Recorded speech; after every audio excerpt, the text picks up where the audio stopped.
अस्सलाम वालेकुम जी। O level students कैसे हैं आप लोग।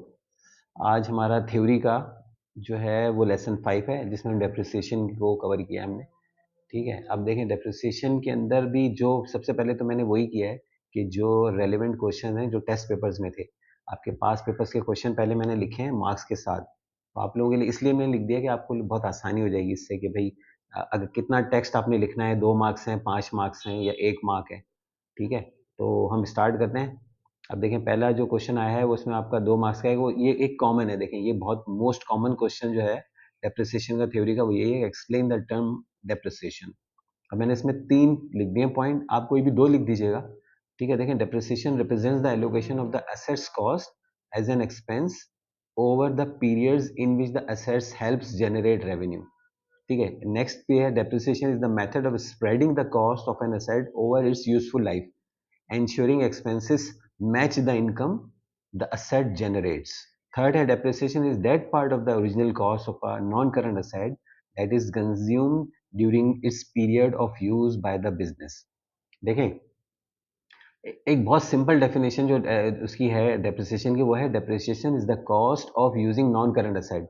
ये तो आपने बस में ध्यान में रखना है कि जो नॉन करंट एसेट्स है ना, देखें उसको क्या करते हैं। वैसे अब ये नोट्स हैं पूरे, आप उसको एज इट इज लिख के और एग्जाम में इस तरह लिख सकते हैं। 2 लिख देंगे तो भी और 1 लिखेंगे तब भी 2 मार्क्स आपको उसमें मिल जाएंगे। 2 लिख देंगे बहुत अच्छा है।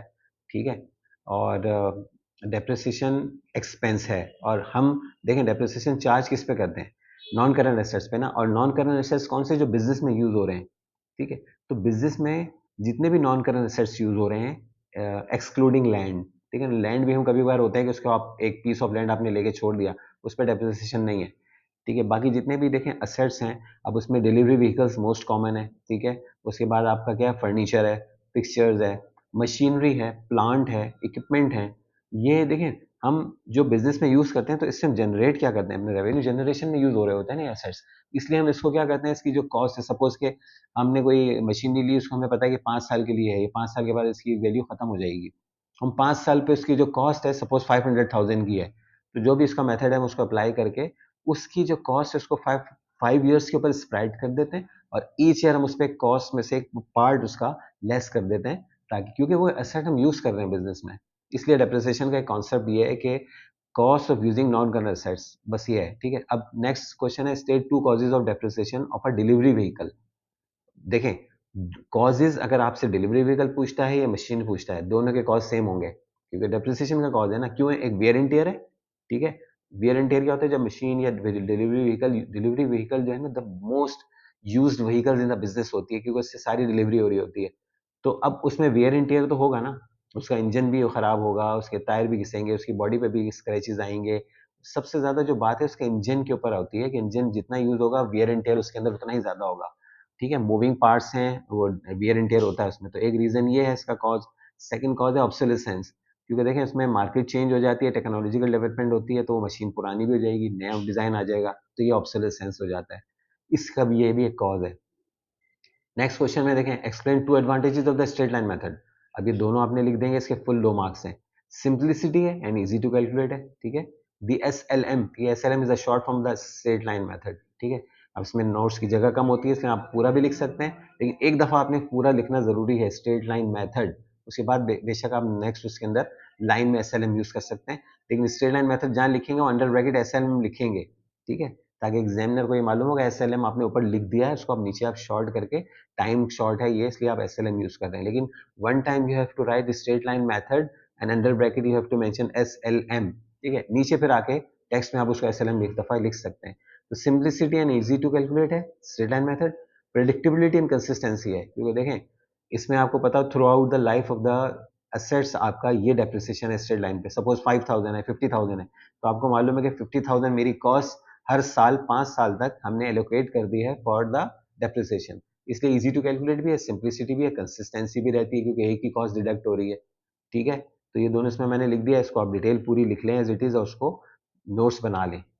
नेक्स्ट क्वेश्चन फिर आ जाता है state 2 advantage of the revaluation method of depreciation. अब रिवैल्यूएशन में क्या है, देखिए नंबर 1 है रिफ्लेक्ट्स करंट एसेट वैल्यू। क्यों, हम उसका अपने मेथड याद होगा आपको कि सबसे पहले हम क्या लेते हैं कि value of the asset at the start of the year. ठीक है, उसके बाद अगर कोई आपने साल में परचेज की वो उसमें ऐड कर देते हैं। फिर value of the assets at the end of the year, तो देखें वो वैल्यू ऑफ द एसेट आ रही है ना, वो मार्केट प्राइस देख रहे होते हैं उसके, तो वो एक्चुअल करंट एसेट की वैल्यू शो कर रही है आपको, वो आप लेस कर देते हैं, जो डिफरेंस है वो हम डेप्रिसिएशन चार्ज कर देते हैं। तो reflects current asset value. This method ensures that depreciation is based on the actual market value of the asset and that gives a more realistic picture of the assets worth. कि कितने assets हैं, जैसे loose tool वगैरह हैं, crockery है, live stock है, तो हमें एक्चुअल assets की वैल्यू पता चल जाती है कि भाई ये मार्केट में हमारी इसकी वैल्यू है। ये रिवैल्यूएशन मेथड में सिर्फ सामने आती है चीज। नेक्स्ट इसका जो एडवांटेज है वो है simple and practical for certain assets. It is easy to apply when assets are revalued annually. Loose tools को हम रीवैल्यू ही करते हैं ना, क्रॉकरी को भी रिवैल्यू करते हैं, लाइव स्टॉक भी है वो हमें हर साल चेंज हो सकता है ना, लाइव स्टॉक जो हमारा होता है उसको भी हम रिवैल्यू कर सकते हैं हर साल, इसलिए इसका एक एडवांटेज ये है। नेक्स्ट आपका state the method which would be most appropriate for the depreciation each of the following. अब देखें ये तीन है, बिल्डिंग्स में हमें सबको पता है बिल्डिंग जो है सबसे ज्यादा लाइव बिल्डिंग की होती है नॉन करंट एसेट्स के अंदर, लैंड एंड देन बिल्डिंग। तो बिल्डिंग पे स्ट्रेट लाइन मेथड लगाते हैं, लूज टूल से आपको सबको पता है हमें रिवैल्यूएशन मेथड है, ये आपने लिख देना है। कंप्यूटर्स पे रिड्यूसिंग बैलेंस मेथड हम लगाते हैं क्योंकि डिक्लाइनिंग बैलेंस में शुरू में कंप्यूटर्स ज्यादा यूज होते हैं और आहिस्ता आहिस्ता करके जाहिर सी बात है, देखिए लैपटॉप है, अब लैपटॉप आप लेते हैं शुरू के 2 से 3 4 साल आप बहुत अच्छे उसमें यूज करते हैं, उसके बाद उसका देखें क्या होता है, ऑब्सोलेसेंस हो जाता है ना, नया मॉडल आ गया, उसकी स्पीड कम हो गई, बहुत ज़्यादा बड़े ऐसे सॉफ्टवेयर आ गए जिनको ज़्यादा मेमोरी चाहिए, तो हमारा ये ऑब्सोलेसेंस हो जाएगा, तो इस पर रिड्यूसिंग बैलेंस लगाते हैं। तो शुरू के टाइम में कंप्यूटर्स बहुत ज़्यादा यूज होते हैं, लाइक मशीनरी, उस पर भी रिड्यूसिंग बैलेंस है, तो ये आपके 3 मार्क्स होंगे, इसे मेथड लिखना है आपने। ठीक है, फिर अब आपके जो दो क्वेश्चन मैंने दिए ना वो है आपके इसमें वो आपसे जस्टिफिकेशन मांगता है, यानी आपको केस दे देता है कि नाला has charge depreciation on her shop fitting at 25% per annum using the reducing balance method. This year she is considering changing this to 10% per annum using the straight line method as his would improve her profit for the year. This would improve actually, this would improve. Advise Nala whether or not she should change her depreciation method. Justify your answer, 5 marks का है तो आपने इसमें थोड़ा लिखना पड़ेगा, ठीक है। अच्छा देखें अब इसमें क्या है, एडवाइस नाला वेदर और not she should change her depreciation method. अब देखें वैसे तो एक चीज़ आप ध्यान में रखें कि डेप्रिसिएशन मेथड में हमें एक अकाउंटिंग का कॉन्सेप्ट है कंसिस्टेंसी, तो हमें कंसिस्टेंट रहना है in applying the principles rules and concepts, ठीक है। लेकिन अगर अनलेस के there is an genuine reason, अगर कोई जेन्युइन रीज़न है तो हम उसको चेंज कर सकते हैं मेथड, अदरवाइज मैं आपको इसलिए एक्सप्लेन कर रहा हूँ कि डेप्रिसिएशन का मेथड यूजुअली चेंज नहीं होता, ठीक है, और specially for the manipulation of profit तो होता ही नहीं है। तो आंसर में देखें, changing to SLM at 10% will indeed increase her profit this year because depreciation expense will be lower compare to 25% reducing balance method. अब सबको मालूम है कि कॉस्ट पे हम एसएलएम लगाएंगे स्ट्रेट लाइन मेथड 10% तो बहुत कम डेप्रिसिएशन आएगा, और as compare to 25% reducing balance, ठीक है, वो तो हो जाएगा, ठीक है, प्रॉफिट में फर्क पड़ेगा, प्रॉफिट हमारा ज्यादा हो जाएगा, एक्सपेंस कम हो जाएगा। Consistency is important in accounting. Frequent changes in depreciation method can reduce the reliability and comparability of financial statements। क्यों? आप अपनी स्टेटमेंट्स को दूसरी फाइनेंशियल स्टेटमेंट के साथ कंपेयर करते हैं, अपने बिजनेस को दूसरे बिजनेस के साथ कंपेयर करते हैं, तो हमें कंसिस्टेंट रहना होगा in applying the principle and concepts.